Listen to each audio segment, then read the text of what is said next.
Muhammad receives a false revelation from the angel Gabriel that we know is a false revelation. And why is this important? Well, when Muhammad makes various statements, we don't believe that prophets are perfect, right? No.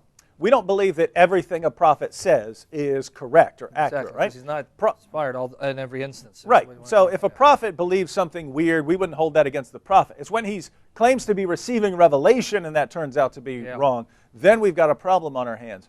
And so many of Muhammad's claims about different things, we might say, oh, well, he was an illiterate 7th century caravan trader, so we're going to let him slide on those things. Not the case when he claims that he just received something from the angel Gabriel.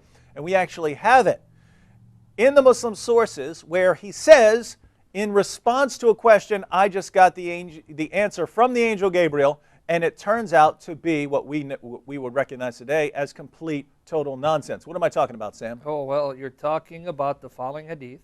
And again, it comes from Sahih Bukhari, Volume 4, Book 55, number 546. Sahih Bukhari, Volume 4, Book 55, number 546, where a Jew came and tested Muhammad to see whether he's a true prophet or not. So it's not just Muhammad claims to get a revelation. This is a man is testing him to see whether he is a true prophet. Exactly, a Jew. And so this is supposedly clear proof that Muhammad is who he claims to be in 100%. Response to a challenge from a Jewish critic. Exactly. This is when Muhammad came to Medina, and it's okay, you claim to be a prophet. Well, I got 3 tests for you. Narrated Anas, when Abdullah bin Salam heard the arrival of the Prophet at Medina, he came to him and said, I'm going to ask you about 3 things which nobody knows except the Prophet. Notice, no one can know these 3 things except the Prophet, and yet Abdullah bin Salam knew them. Right? What is the first portion of the hour? What will be the first meal taken by the people of paradise? Why does a child resemble its father, and why does it resemble its maternal uncle? So you got the 3 tests, right? Let me repeat the last one. Why does a child resemble its father, and why does it resemble its maternal uncle, meaning his mom's brother or her mom's brother? Allah's apostle said, now watch this, Gabriel has just now told me of their answers. Abdullah said, he, Gabriel, from amongst all the angels is the enemy of the Jews. That's what this Jew supposedly told Muhammad. Allah's apostle said, the first portion of the hour will be a fire that will bring together the people from the east to the west. The first meal of the people of paradise will be extra lobe. Here it says cow date lobe. Yeah, it's fish. A fish liver. It's fish guts. That will be the meal that they're going to eat in paradise, right? Yeah, that's what they want. As for the resemblance of the child to its parents, if a man has sexual intercourse with his wife and gets discharged first, the child will resemble the father.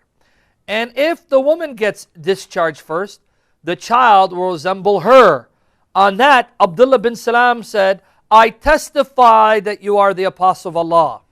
Abdullah bin Salam further said, O Allah's apostle, the Jews are liars. And if they should come to know about my conversion to Islam before you, ask them about me, they would tell a lie about me. Now, I can stop there. You got the point, right? Yeah, here's the point. Muhammad has asked 3 questions to test whether he's a prophet, because only a prophet knows the answers to these questions. But Abdullah somehow knows the answers as well, because he knows that Muhammad has gotten the right answers. Now, there are multiple problems here. Multiple problems here. Notice that the first 2, his responses to the first 2 questions, he could have said anything, right? Yeah. He could have said the Stay Puft Marshmallow Man will be the sign of the judgment. He could have said the first meal will be roasted Stay Puft Marshmallow Man. He could have said anything, right? He could have said anything. It hasn't happened yet, so there's no way to say, aha, you are a prophet because you've given the correct answer. So he's asked, what's a sign, about a sign of something that's going to occur. Hasn't happened yet, so Muhammad speaks confidently. I know what it is. It's a fire that unites the east and the west. And then he's asked about the first meal in paradise. Well, how are you going to know that? Again, you could say anything. You could say fish liver. You could say pork rinds. Yeah, you could say pork rinds. You can say whatever you want, right? So these offer no indication whatsoever that Muhammad is a prophet. You could say anything. There's no way to count that as disconfirmation until it actually happens. But the third The third response is something we can test. It's something that Abdullah couldn't have tested during his time, but it's something that we know is false. Muhammad is asked something that people had observed many times during his time and throughout human history.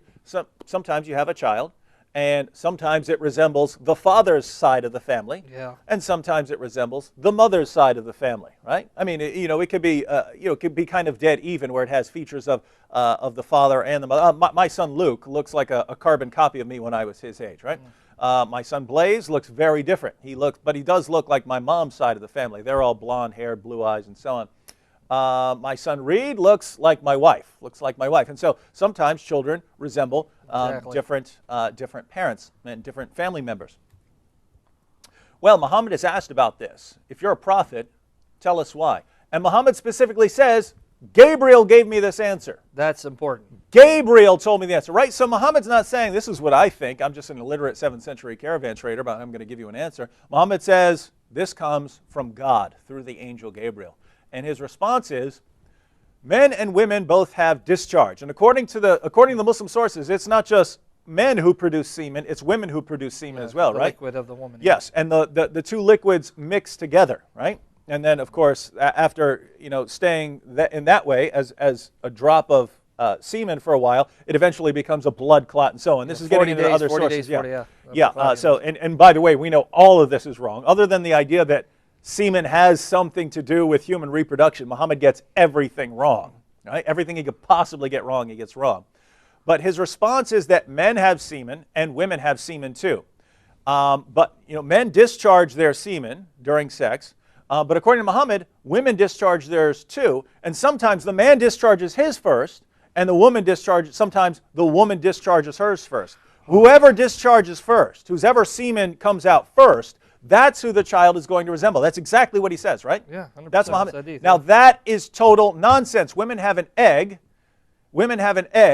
And it's released a long time. It's released a long time before the man has his discharge inside the woman, because the egg has to travel. The egg has a lot of traveling to do before it eventually gets to a place where the semen can fertilize it. So children should always resemble the woman.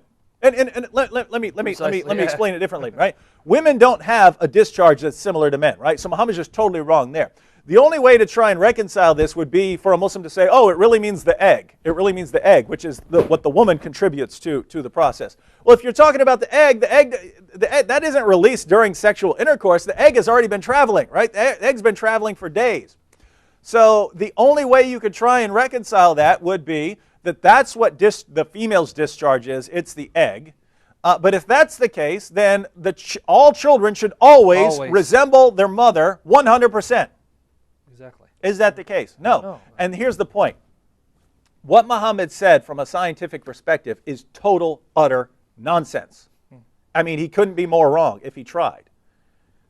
He was totally wrong, and he claimed to get that from the same source that he gets the Quran from. So the same source I'm getting the Quran from just told me the answer to this question, and his answer is totally wrong, ladies and gentlemen. And we know it's wrong. It's factually false. It's not my opinion. It's not, well, I think Muhammad's a false prophet or something like that. It's something we can know and test and prove that he is wrong about. And so if you continue believing him, guess what? This was to prove that he is a true prophet. This was in response to a challenge. If you're a true prophet, you'll know this. Muhammad says, I accept the challenge. Gabriel told me the answer, and he's wrong.